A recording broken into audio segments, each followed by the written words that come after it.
Tere, hea kuulaja, algab saade Õpime koos ning sinuga on Karin Tõevere ja Signe Varendi.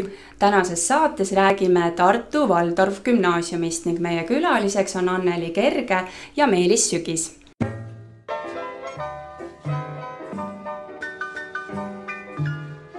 Tere Anneli, tere Meelis! Tere! Olge head, tutvustage ennast siis ise, kes te olete ja mis teid seob Waldorf kooliga? Minu nimi on Anneli Kerge ja ma olen siin Tartu Waldorf gümnaasiumis koolijuhataja. Enne seda ma olin pikalt 7 aastat ühes teises Waldorf koolis, mis tegutseb Keilas, olin ka koolijuhataja. Ja minu laps õpib Waldorf koolis. Ja Meelisega oleme me seotud ka veel läbi Waldorf koolide ühenduse, et kõiki Waldorf koole ühendav katus, Eesti Vabade Waldorf koolide ja lasteaedade ühendus, et me oleme mõlemad seal ka juhatuse liikmed, nii et me oleme vanad kamraadid. Ja mina olen Meelis Sügis, praegusel hetkel siis kooli juhatuse liige ja õpetaja ja samuti lapsevanem. 2 last on juba selle kooli lõpetanud, 1 õpib veel 11. klassis ja olen selle kooliga olnud seotud peaaegu esimestest päevadest peale, nii et juba 27 aastat. Kool asutati 1990 ja järgmisest aastast. Nii et jah. Pikk ajalugu. Pikka ajalugu tõesti. Kas Waldorf kool oli üks esimesi erakoole Eestis? Jah, tegelikult küll, sellepärast et mõtted tulid 89. aastal ja 1990 alustas juba üsna mitu Waldorf kooli. Alguses olid need munitsipaalkoolid ja siis muudeti seadust. Siis pidid koolid muutma ennast erakooliks. Jah, alguses seadus seda ei reguleerinud, tegelikult esimene erakooli seadus tuli 1993. aastal. Nii et esimesed 3 aastat olid koolid sellise ebamäärase staatusega. Aga mis see Waldorf pedagoogika siis endast kujutab, et räägitakse ka Steiner pedagoogikast, Waldorf, on need siis üks ja see sama lihtsalt tõlgendamise küsimus, et räägime siis lahti, et mis see ikkagi on? Jah, see on tegelikult täpselt üks ja sama, see on nüüd Rudolf Steiner, kes on siis Waldorf pedagoogika aluse pani ja tegelikult väga ei tahtnudki, et tema isiku nimega seda pedagoogikat nimetatakse, aga maailmas niimoodi on siiski läinud. Waldorf pedagoogika tähistab oma 100. aastapäeva nagu Eesti Vabariik ja siis on üle maailma väga palju erinevaid sündmusi selle tähistamiseks. Ja Rudolf Steiner siis tõi nagu välja sellised põhimõtted, et pedagoogika peab lähtuma lapse arengust ja lapse arengust nagu sügavamalt vaadates. Mitte ainult sellest seisukohast, et mida on laps suuteline ühes või teises vanuses ära õppima, aga et see tegelikult, missugune keskkond tema ümber on ja mida ta õpib, et sellel on nagu sügavam tähendus, ühesõnaga see peab vastama nagu tema me ütleme sügavamatele hingearengu vajadustele, vastama tema sisemistele küsimustele. Ja siis ta pakkuski välja sellised juhised, kuidas seda siis oleks võimalik teha. Ei andnud ette mitte sellist ülidetailset õppekava, et te peate tegema nüüd nii ja nii, vaid ta ütles, et tegelikult et pedagoogika on, küll me oleme harjunud, et see on siis nagu pedagoogika teadus ja niimoodi, aga ta ütles, et tegelikult me peaksime rääkima kasvatuskunstist. Ja kunstist selles mõttes, et õpetajal peab olema see vabadus vaadata, missugune on klass, missugune on üks konkreetne laps ja selle alusel otsustada, kuidas ja mida on siis kõige parem sel hetkel õpetada. Kui pedagoogika ei arene selles suunas, siis tal ei ole tulevikku. Et õpetajad ja kool peab võimaldama lapsele teatud kasvukeskkonna, kus ta saaks parimal viisil areneda. Täiskasvanud inimene saab ise otsida maailmas ringi käia ja vaadata, mis talle sealt vastu vaatab, aga laps viibib siis teatud perioodi kindlas keskkonnas ja see keskkond peaks talle siis seda võimaldama. Et ma arvan, et iga kool, iga lapsevanem, eks ju, vaatab seda, et mis on tema lapsele parim, iga kool mõtleb ka, et mis on lapsele parim, kõik mõtlevad selle sisemine vajadus, eks ju, et no mille poolest te siis erinete? Jah, erinevus tuleb ikkagi eelkõige sellisest kesksest kontseptsioonist, vaatest lapse arengule ja sellest omakorda tuleneb siis ka metoodika, mis on teatud mõttes eripärane. No kui näiteid tuua, siis näiteks see, et lapsed, ütleme põhikoolis, ei täida mitte niivõrd töövihikuid, vaid koostavad ise endale sellised ainevihikud, kus on siis kirjas põhiline materjal, mida siis tunnis tehakse ja samuti kujundavad neid ise. Ja väga palju on sellist käelist tegevust, et õppimine oleks suhteliselt mitmekülgne, ka matemaatika on seotud liikumisega ja hiljem lapsed joonistavad ja maalivad näiteks kaarte, mitte ei pane lihtsalt neid kindlaid punkte sinna, aga ütleme ajaloos või geograafias ja kujundavad ja teevad selle näiteks ka ise ja palju muid selliseid asju, nii et selline kunstiline element on nagu ühendav lüli, sõltumata ainest.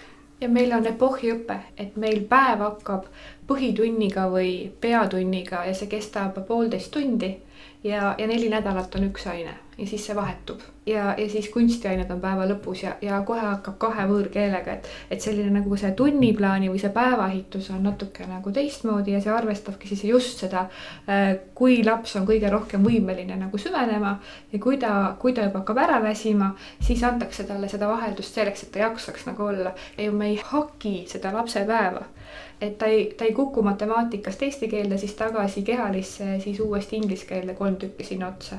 Et selles mõttes see lapse terviklikkus ja tervislikkus on ka nagu tunniplaani tegemisel väga tähtis ja seda me jälgime.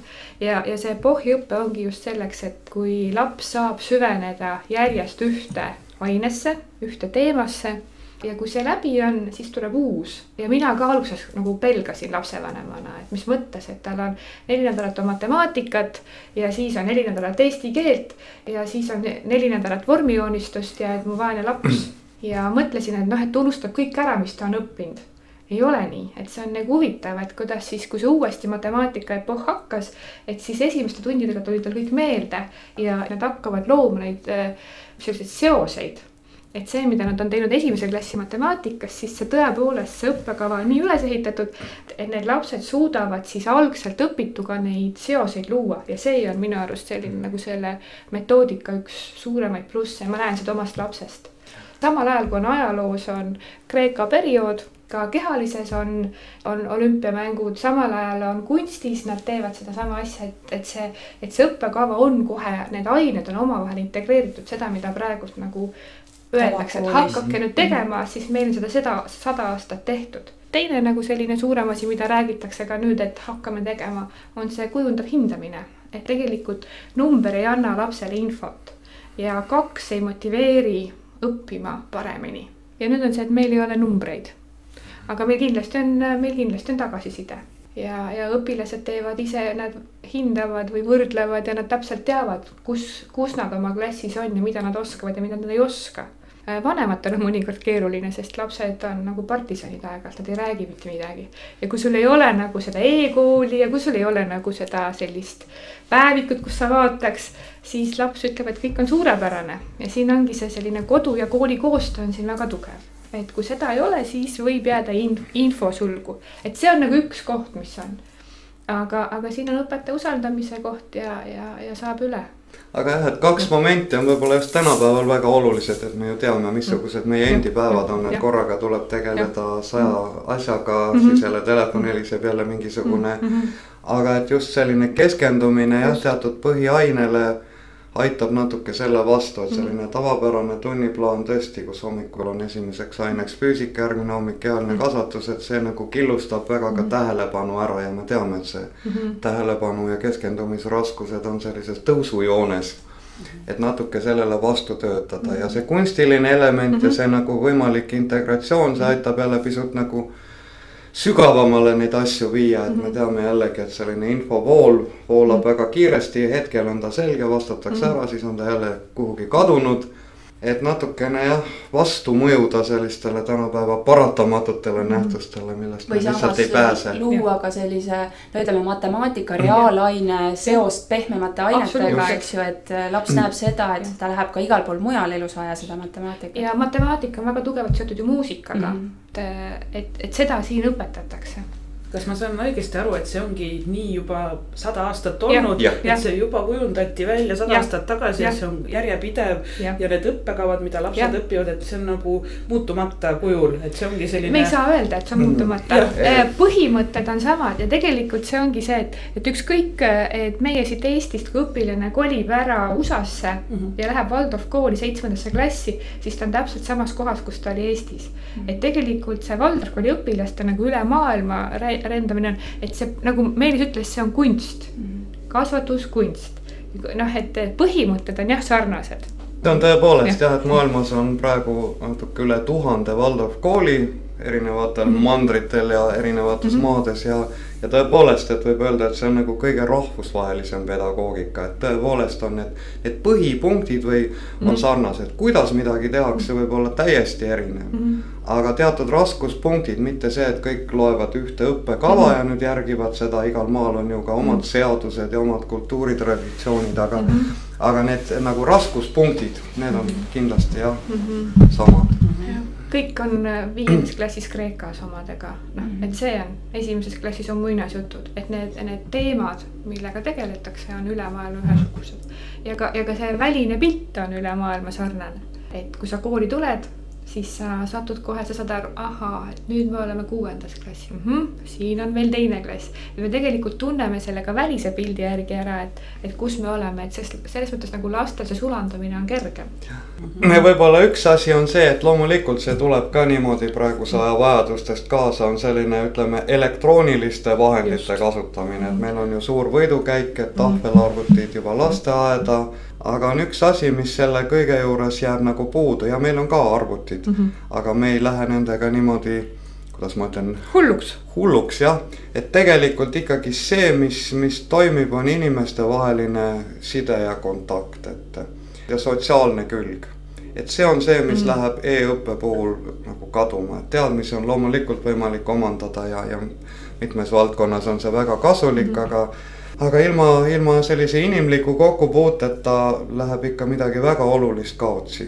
Kuidas tundub, et kas vanemad näiteks just sellepärast ka tahavad tulla Waldorf kooli, et nad teavad, et siin see nutiseadme kasutamine on piiratud ja seda nii-öelda nagu ei survestata või kuidagi ei suruta peale lastele? Osaliselt jah, võib-olla meil see ei ole veel nii tugev, meil ikkagi tuntakse, et see on väga suur edu ja me räägime Eestist kui e-riigist ja kuidas me oleme maailmas siin esirinnas. Aga näiteks Ameerika Ühendriikides jah, me vaatasime ühte videot, kus Californias, kus on siis need suured arvutikeskused ja väga paljud need programmide loojad ja arvutitootjad seal on oma lapsed pannud just Waldorf kooli. Ise nagu ära taibanud, et mis mõjud neil on. Nii et kõik need nutiseadmed tehakse võimalikult ju nagu rumalakindlaks. Et igaüks peaks selle nagu kätte saama. Ja kui see on selliseks tehtud, siis see laps mingisugune osa maailmast teeb tal kogemata. Ja tegelikult me peame neil õpetama, kust mis alguse saab. Ja siin koolis nad seda saavad teha. Ja meil on tõesti korjatakse mobiiltelefonid ära. Ja kuni 8. klassini ei olegi mingisuguseid arvuteid. Kuskilt nagu tuleb, neid mingeid asju nad teevad, aga sellist nagu arvutiõpetust kui sellist ei ole. Kindlasti mõned vanemad toovad selle pärast ja mõned vanemad kindlasti protestivad ja ütlevad, et kus on e-kool. Ja näiteks kas või lihtne näide, et me oleme kõik harjunud autosõidul või reisil GPS-i järgi liikuma. Kuulame seda häält, vaatame seda sinist joont, kuhu see meid suunab vahel ka valesti, kui mingi rike tuleb. Aga me kaotame ka tegelikult sellise ruumitaju. Ühel hetkel, kui see rikki läheb, siis me võime olla ja oleme seda pikka aega kasutanud täiesti nagu orienteerumisvõime. Et see on ühelt poolt kasulik, kahtlemata teatud olukorras muidugi. Aga et jällegi, et me ei kaotaks jälle ära midagi väga olulist või et kas või looduse mõttes, et kui me vaatame seda ainult arvutist, siis me saame jällegi teatud teadmised, aga mingi kogemus jääb puudu selle läbi. Ja ma saan aru, et hästi suur osa on teil ikka ka selle peenmotoorika, et kunst ja käsitöö, et see on, ma arvan, ka palju suurem hulk kui tavakoolis. Absoluutselt, 1. klassis esimene asi, mis 1. klassi õpilased teevad, saavad 2 puupulka, mille nad siis lihvivad ära varrasteks ja koovad endal oma flöödikotid. Kõik koovad, kõik teevad selle ära, tüdrukud ja poisid. Ja ma võin öelda, et poisid on kiiremad kudujad. Miks see vajalik on? Miks 2 puupulka? Mis see on? Kas see on mingi test? Mis see tuleb? Tegelikult me lähtumegi sellest, et see on väga oluline, et lapsed ja üldse inimesed tajuksid nagu protsesse terviklikult. Sest me isegi ükskõik kas või põllupidamisel, me näeme, ostame poest selle piima, aga me ei näe enam seda tervikprotsessi või vilja või leivaga täpselt sama lugu. Et võimalikult palju selliseid protsesse nagu tajutavaks muuta. Et see on ka muuseas üks sellise elektroonikaajastu miinus, et me ei taju neid protsesse, seal toimuvad väga kiired mingisugused protsessid arvutites ja on väga targad seadmed, aga me tegelikult ei taipa enamasti, mis seal täpselt toimub. Ja see tegelikult, kui inimene mõistab nagu maailma selliseid, kuidas ma ütlen, alusprotsesse, see annab talle maailmas ka turvatunde. Ja iga järgnev uus nähtus, ta suudab selle sobitada eelnevaga, see ei tekita temas sellist hirmu nagu vanemas inimeses pangaautomaat või midagi sellist, et ta teab, et ahah, see tuleb mingist eelmisest asjast, vähemalt tal on tunne sellest, et seda on ka võimalik mõista. Et see on nagu üks väga oluline, et tajuda neid protsesse, teha neid algusest läbi. No näiteks 3. klassis on meil selline ainetsükkel või aineepohh nagu vanad ametid, mis tähendab, et lapsed siis käivad erinevate ametimeeste juures, vaatavad, kuidas sepp algusest peale oma asja valmis saab ja ka näiteks põlluga, et lapsed küünavad üles väikse põllulabi, külvavad sinna, ästavad seda sügisel, koristavad selle vilja ära ja siis küpsetatakse see leib ja ahvatatakse, proovitakse käsikivi näiteks, et see on nagu väga tähtis, et tihti öeldakse Waldorfkoolide kohta, et nad on vananenud ja elavadki seal 100 aasta taguses ajas. Aga sellel on palju sügavam tähendus ja see sama kudumine tegelikult on ju väga hästi teada ajuuuringutest, et peenmotoorika aktiivne kasutamine kujundab ajustruktuure, et sellel on hoopis sügavam tähtsus kui lihtsalt see kudumine, see on lihtsalt üks selline praktiline ja kasulik tegevus, aga mitte ainuke võimalus. Selleks, et hakkaks seoseid looma, on tal vaja nagu aru saada, kust midagi sai alguse. Ja sellepärast nad saavadki, et varras on tegelikult kunagi olnud puupulk ja siis ta näeb selle tööga ka ära, et kui raske on saada ühest puupulgast varras. Ja kui siis see varras nagu katki läheb, et siis see on hoopis midagi muud, et see tänu sellele ta ju tegelikult väärtustab ka teiste inimeste tööd. Et kui ta seda nagu näeb, kui ta on seda kogenud. Ma käisin lapsega, ta oli just tikkimist õppinud ja siis me läksime sõbrale poodi. Keegi oli nagu hunnikusse visanud erinevad nagu tikkimist, debatt ja poolikuid kohti. Ja mu laps seisis seal ees ja ütles, et ema, vaata, et kellegi töö ja vaev on siin niimoodi 50 sendiga. Ja see väärtustamine, et ta saab aru, et ahah, sest tema oli nagu möllanud selle oma nõelaga ja valmis saanud selle oma väikse koha. Ta saab aru, kui palju ma pean pingutama selleks, et minust saaks meistrimees. Tegelikult tavakoolis töötades see oleks ka minu eesmärk, et võimalikult palju lastele näidata, kuidas asjad alguse saavad ja ka võt meil on nagu see üks suur asi, mis me kogu aeg ütleme, et aeg, et meil ei ole seda aega, et ainekava on nii täis, iga tund on uus teema, matemaatikas näiteks on ju, et millal ma siis võtan selle aja, et kõike seda teha ja lastagi lapsel ise teha, et kuidas teil see on, et kuidas see on nagu lahendatud, et kuidas te jõuate seda teha? Selles mõttes on õpetajatel ongi teatud vabadus, et kujundada ise seda loomulikult peab ka õppekava järgima ilmselgelt. Aga et kuidas seda teha, millele rõhku panna, et nagu vastutus on rohkem ka õpetaja. Mitte plaan ei ole see ülem, vaid pigem on selline juhis või nagu ütleme kaart. Ma vaatan kaarti, aga ometi mul on vabadus liikuda erinevates suundades selle kaardi järgi ja sama on ka selle õppekavaga, et kui õpetaja tunneb oma ala ja siis loomulikult ta ju tegelikult peaks suutma seal orienteeruda, et mis on nagu tähtsam, mida saab võtta niimoodi kiiremini kõrvale. Ja õppimisel ja söömisel on ju tegelikult paralleel, et mõlema puhul me räägime ka seedimisest. Ja söömise puhul me saame aru, kui kõht on liiga täis ja sinna rohkem enam ei mahu isegi mitte head toitu, et nüüd on vaja seedida mõnda aega, aga millegipärast õppimise puhul me ei taha seda nagu kuidagi arvestada, et me arvame, et saab nagu panna lõpmatult juurde, aga et ei jäta nagu sellist seedimisaega üldse tihti, no mis puudutab neid täis topitud ainekavasid. Jah, et ainekavasid pigem peaks tõlgendama niimoodi, et õpetaja saab sealt teha parimad valikud. Kuna meil ei ole õpikuid, ehk siis õpetaja saab klassist lähtuvalt teha, et kui sul on nagu õpik ees ja sa pead selle õpiku läbi võtma, siis sa ei saa öelda õpilasele teada, et tegelikult see järgmist 3 lehte ärme tee, et see on nagu teistmoodi. See on õpetajal vist nagu pigem see sisemine pinge või see, et nagu, meil on õpik ja me peame selle kaanest kaaneni läbi. Aga meil seda ei ole. et meil ei ole seda õpikut ja õpetaja annab vabaduse.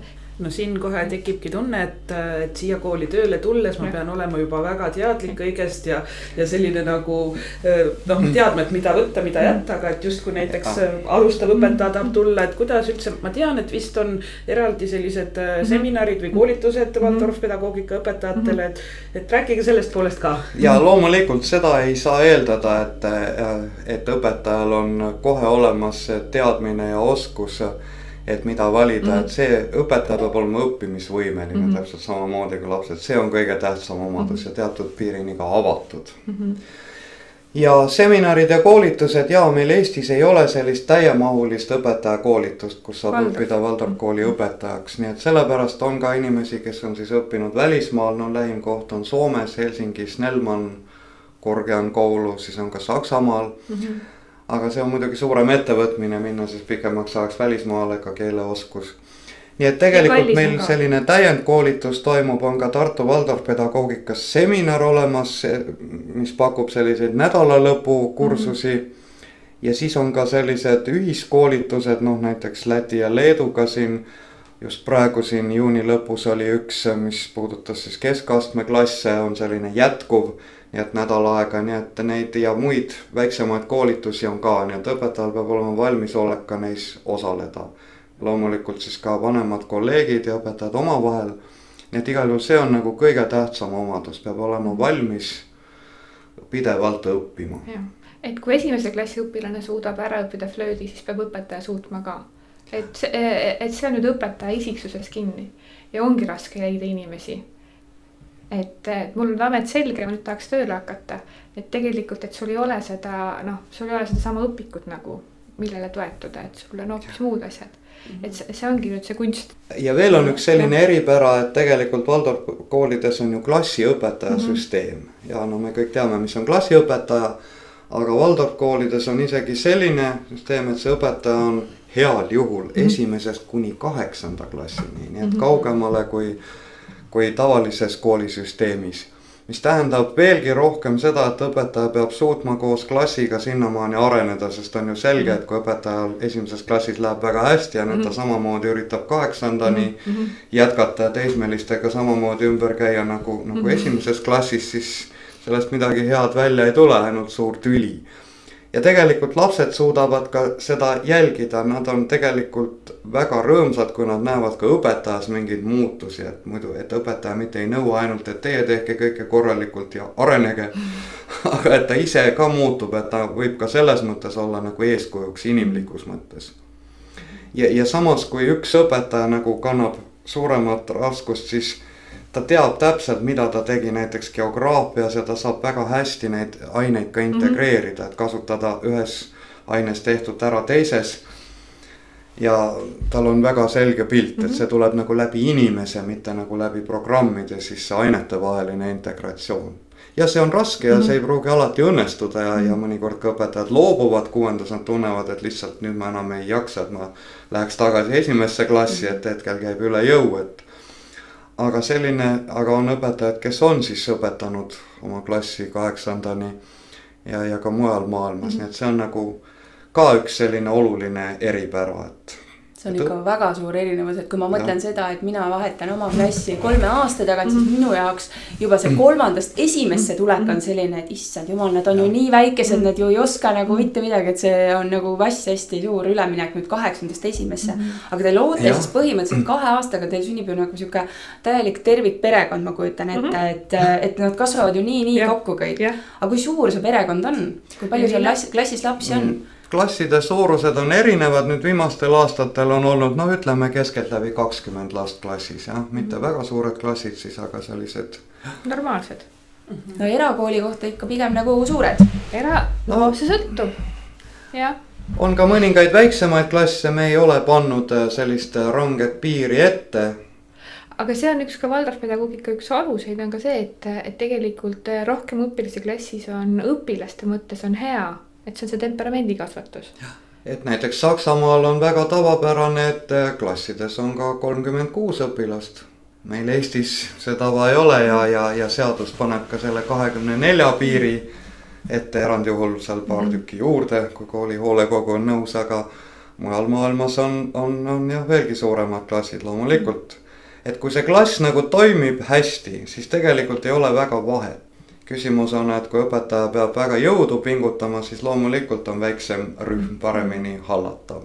Aga väga palju õppimist toimub just läbi ka laste endi, et tegelikult kas või selline näide, et kõik teevad ütleme ka mingisuguse kunstitöö, siis need pannakse välja, siis neid vaadatakse, et lapsed saavad ka üksteise pealt õppida selle läbi. Ja mitte, et õpetaja nüüd ütleks, et see töö on halb ja vaadake, see on hea, aga niimoodi asjalikult analüüsides, et vaadata ka, kuidas mingid värvid või mingid asjad on pildil välja tulnud ja lapsed tegelikult tajuvad ise nagu mille poole siis püüda, nähes neid teiste töid. Ja kui neid on palju, siis mõnes mõttes ja see asi hästi toimib, on õpetajal võib-olla koguni vähem tööd. Just. Mõnes suhtes, jah. Et see suuremas kollektiivis need igasugused väiksemad asjad, nad lihtsalt ei lähe suureks, sest nad sumbuvad ise ära.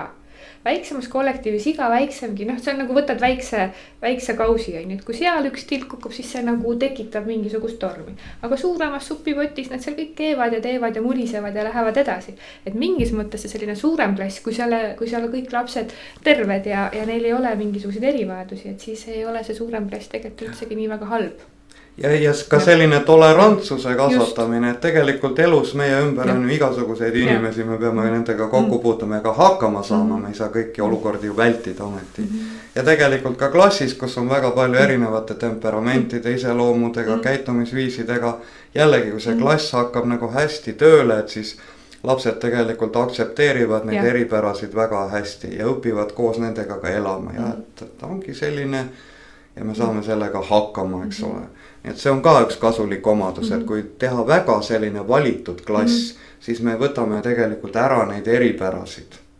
Seda on lihtsam õpetada kahtlemata, arusaadav.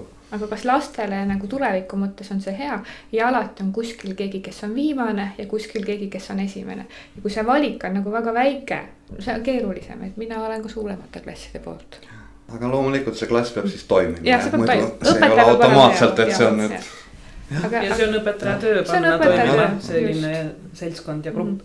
Aga korraks tuligi sisse sõna erivajadused, hariduslikud erivajadused, et kuidas sellega lugu on, et on teil tugimeeskonda, kes siis on spetsialiseerunud ja aitab, et on ikka, et tähendab, meil on olemas tugiõpetajad ja eripedagoog ja sotsiaalpedagoog, nii et meil on õitt-grupp, õpilase toetamise töörühm. Ja kes sinna kuuluvad siis?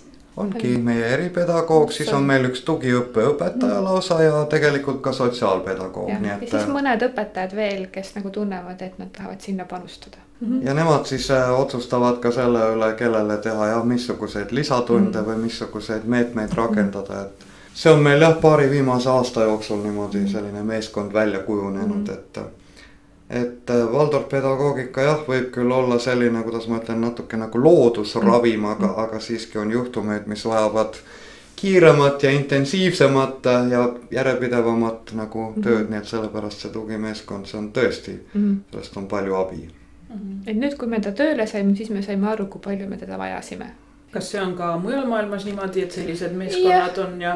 Erinevalt. Eks see on erinevalt lahendatud, ka Waldorf-koolides tehakse ju väike klasse, kui on ikka tõsiselt eriabi vajavaid lapsi, nii et eks iga kool leiab nagu omad lahendused, et see ei ole eri maadel ühesugune, jah.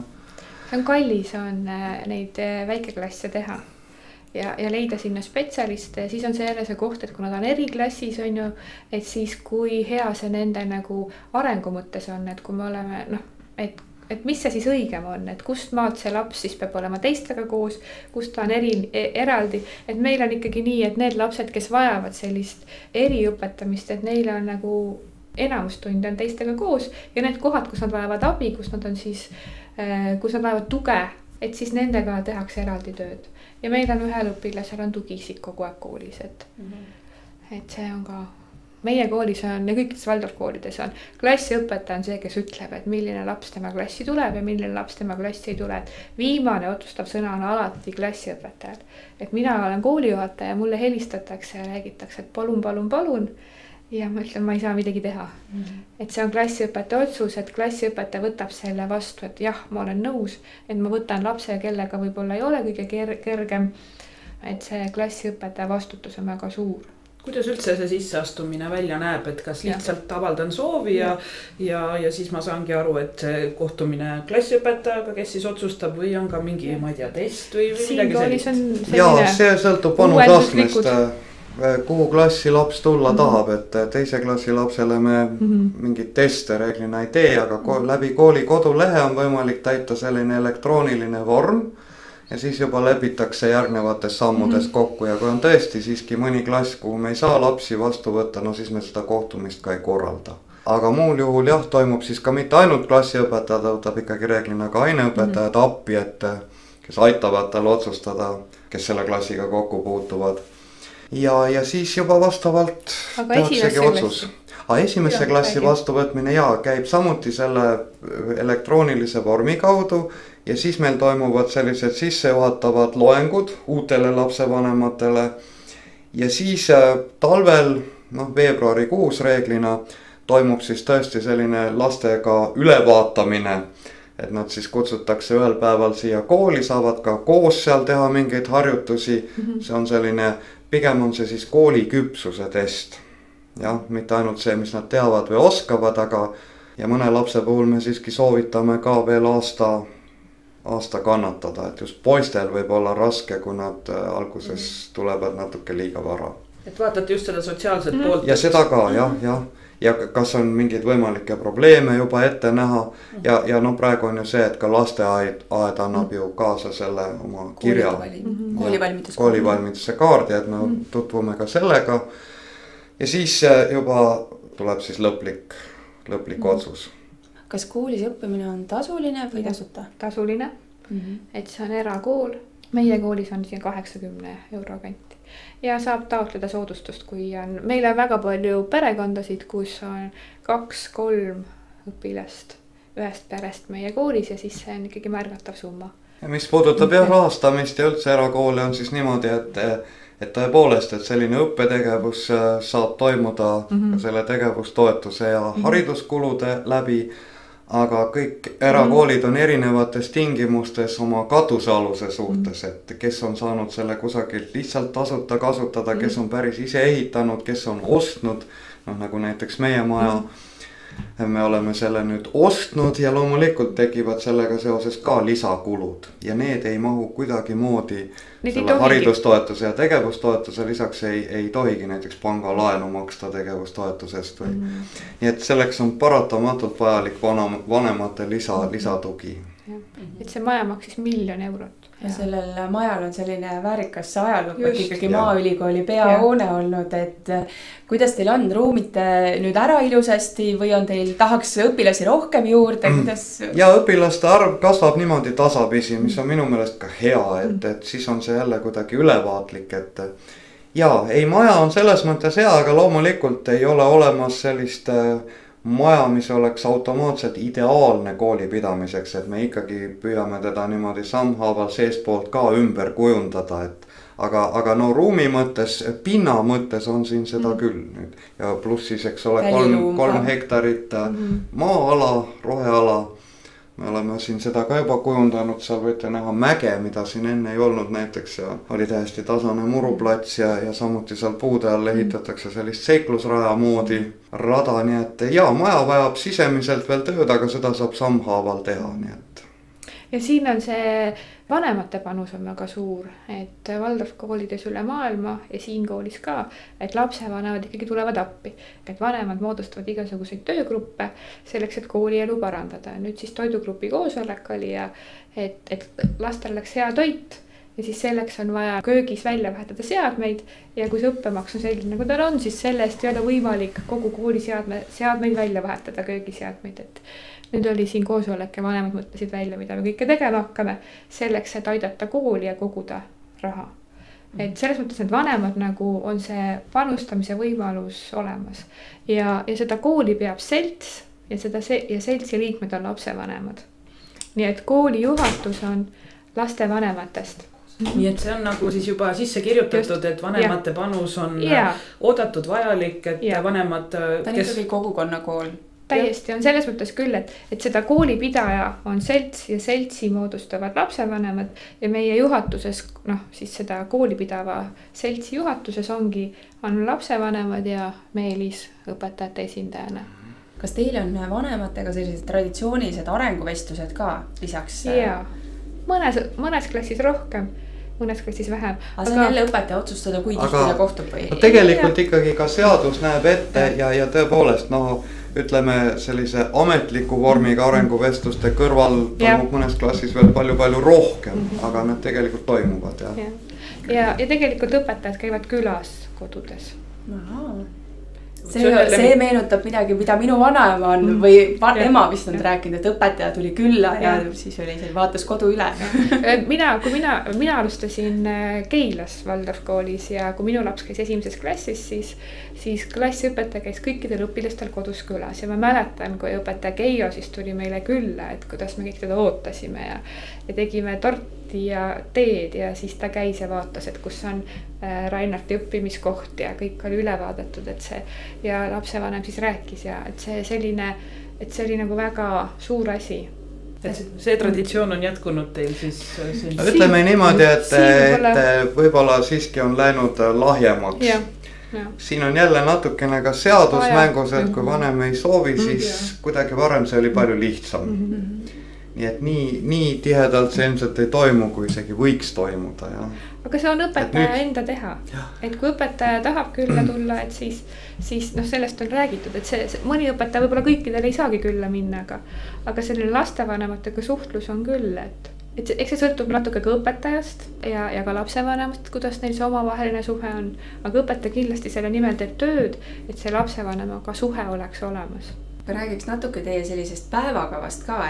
Üks koolipäev on siis niimoodi, et kõigis klassides 1-12 algab siis hommiksele pikema põhitunniga, kus on siis see põhiaine 3-4 nädalat.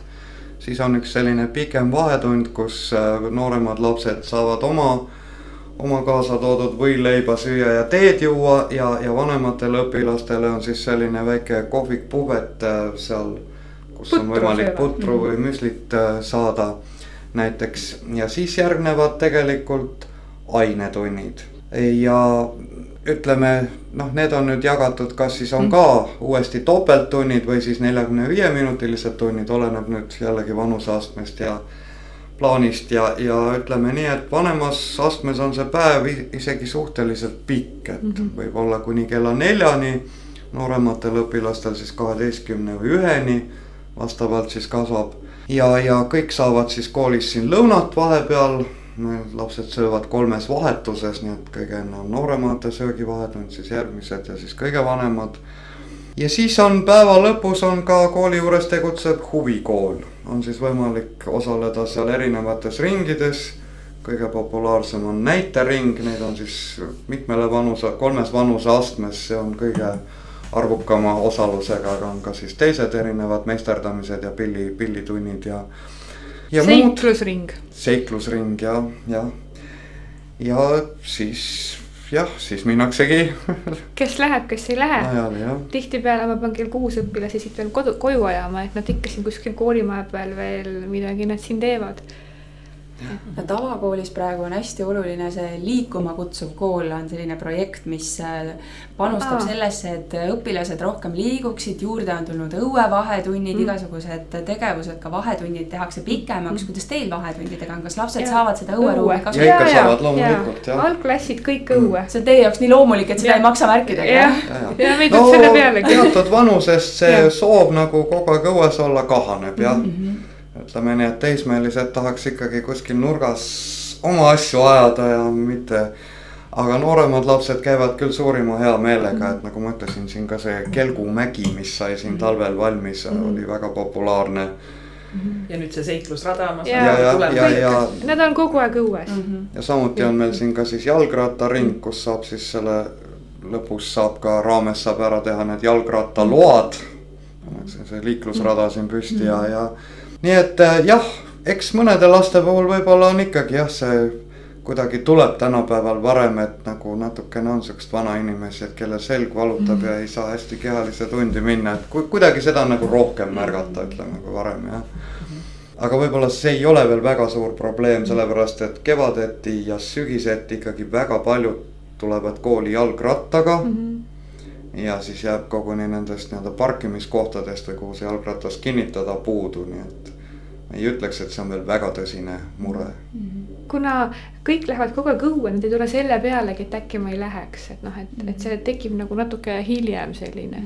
Ja, see on... Aga üldiselt, et üldiselt nad kõik siin soparada on järgi sügiseti.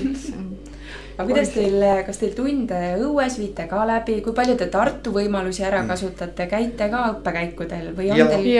Ja ikka ka siin, näiteks üks näide on, et meil suurt võimlat ei ole, et me kasutame talveperioodil Maaülikooli võimla ei ole, siit on siit väikse jalutuskäigu kaugusel. Ja super võimalused ju. Ja näiteks on see kohe üks meil enda siin liikumisruum ja, et kui õuetingimused ei luba, siis oleme kasutanud. Ja siin on käidud ka Maaülikooli laborites, võib-olla tulevikus veel tihedamalt. Nii et ekskursioonidel ja käivad ikka, et muuseumites ja et see on nagu koolielu osa, et kui nad õpivad Tartu ajalugu, siis loomulikult nad käivad kõik selle läbi. Ja väga aktiivselt võetakse osa nendest KIKI-programmidest, need erinevad looduskäigud küll rabadesse ja mujale, nii et see on ka... Enne kui me siin rääkisime, siis käis läbi see näidendite teema, et november on teie jaoks selline tähtis kuu, et rääkige, mis novembris toimuma hakkab ja näitlemisest. Ja novembris on et õppekavaliselt meil on siis nagu 2 poolt on olemas siis näiteringid, kes teevad siis oma etendusi, aga õppekavaliselt on niimoodi, et 8. klass kevadel ja 11. klass sügisel teevad siis ühe täispika näidendi. Kas see on siis nagu tavakoolis see loovtöö siis nagu ei, see on hoopis eraldi, seda me teeme ka 2 korda, see on siis gümnaasiumis ja see on siis ka 8. klassis. Ja neid töid tuleb siis kaitsta, toimub siis saalis kaitsmine ja see on omaette töö, seal võib siis valida kas mingi uurimuslikuma töö või praktilise töö. 8. reeglina on rohkem selliseid praktilisi töid. Aga näitemängud on et 11. klassis on nüüd juba aastaid teinud Shakespeare'i, nad õpivad ka inglise keeles, aga näidend tehakse eesti keeles, Shakespeare on ikkagi üpris raske tekstiga. Ja seda siis harjutatakse draamatundide ja draamaepohhi raames ja novembris tuleb see siis lavale. Ja 8. klass teeb siis kevadel, maikuus, nii et see näitlemistegevus ja nooremad klassid teevad ka väikesi näitemänge, nii et nad harjutavad juba eelnevalt erinevatel läbivõetud teemadel või mingid muinasjutud või midagi muud, nii et selline näitlemine on väga populaarne. Draama. Terve klass siis osaleb. Ja terve klass, näitering on nüüd vabatahtlik, seal ei ole nüüd terve klass, aga gümnaasiumist, ütleme pool osales seal vähemalt vabatahtlikuna. Ja novembris on meil siis traditsiooniline advendilaat. Ja see on selline väga suur üritus, mis täidab siis kogu maja, kõik ruumid on siis kasutuses, on siis erinevaid ettekandeid, eriteemalised kohvikud on siis müügiletid, on erinevad tegevused. Nii et need on nagu 2 sellist suuremat, ütleme, või suuremad sellised tähtsündmused, mis igal aastal toimuvad. Ja need, ma saan aru, et november, see advendilaat ja see on siis ka nii-öelda see avatud uste päev, kus siis saavad ka vanemad tulla, ka need inimesed, kes tahavad lihtsalt tulla vaatama, et mida siin koolis siis tehakse. Ja võib-olla veel üks asi, mis väärib märkimist, et ka näiteks gümnaasiumi astmes on palju sellist praktilist tegevust, et kunstiaineid on meil tunduvalt rohkem kui tavalistes koolides. On maalimiskursused, sabikursused, vasetööd tehakse näiteks 9. ja 10. klassis ja palju sellist eneseproovile paneku võimalusi. Ja on 3 siis praktikat. 10. klassis teeb metsanduspraktikat näiteks, seda me oleme läbi viinud Palupõhjas, mis nädal aega tuleb siis metsa uurida, ka mõõdistada ja vastavad plaanid siis joonistada.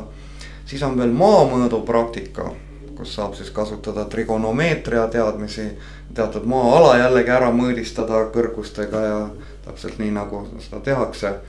Ja siis on 12. klass teeb sotsiaalpraktikat, see tähendab, et nädal aega tuleb olla siis mingisuguses asutuses, turvakodu, näiteks Maarja kool on meie suur partner või mõnes lasteaias, siis praktiliselt jälgida tegevust ja nii palju kui võimalust ka siis seal selles kaasa lüüa, nii palju kui lubatakse ja võimaldatakse.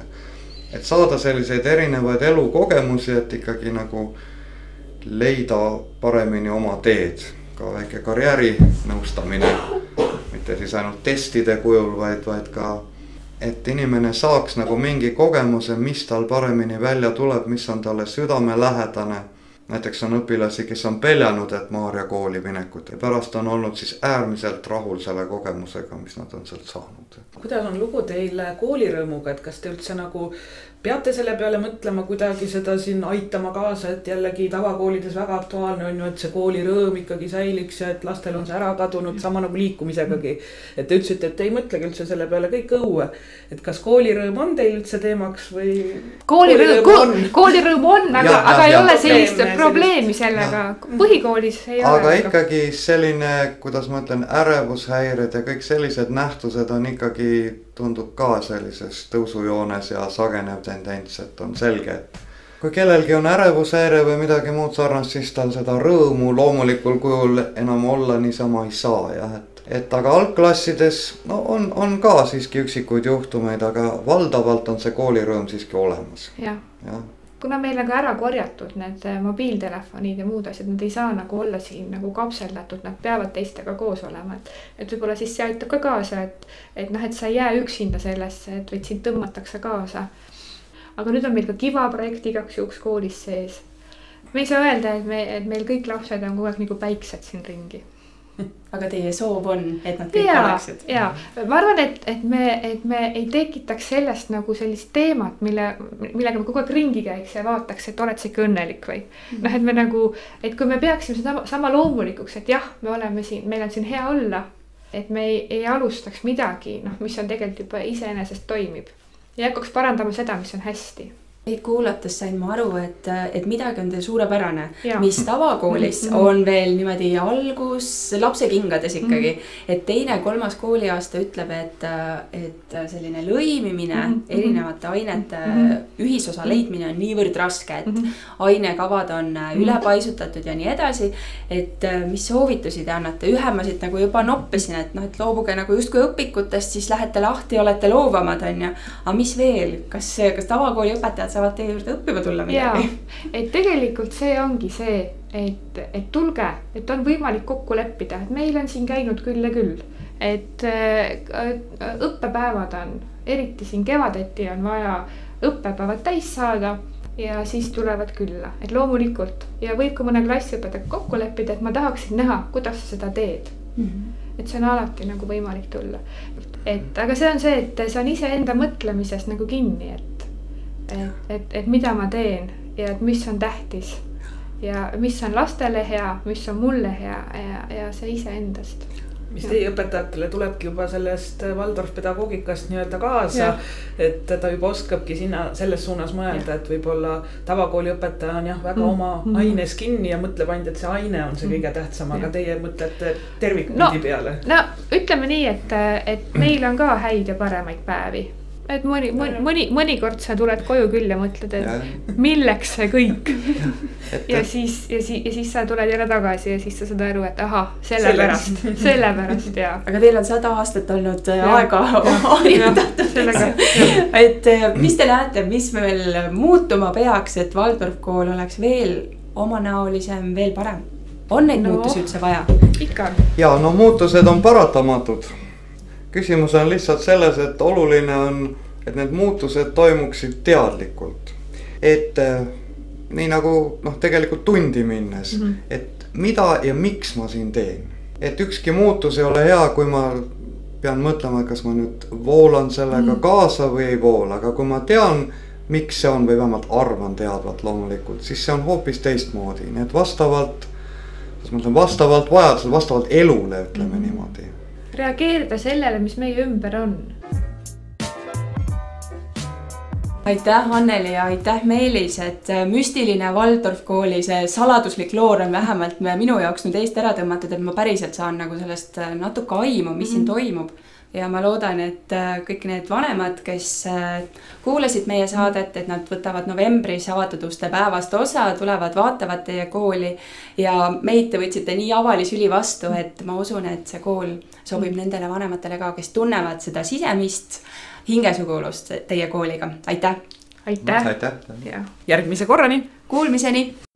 Kui sinagi said koos meiega täna uusi mõtteid ja inspiratsiooni, siis anna taskuhäälingule hoogu juurde. Laigi, jaga ja kommenteeri meie postitusi sotsiaalmeediakanalites. Kui soovid taskuhäälingut Õpime koos toetada, siis täname sind annetuse eest MTÜ Tartu Loomemaja arveldusarve kontole. Kõik vajalikud lingid leiab saate kirjeldusest.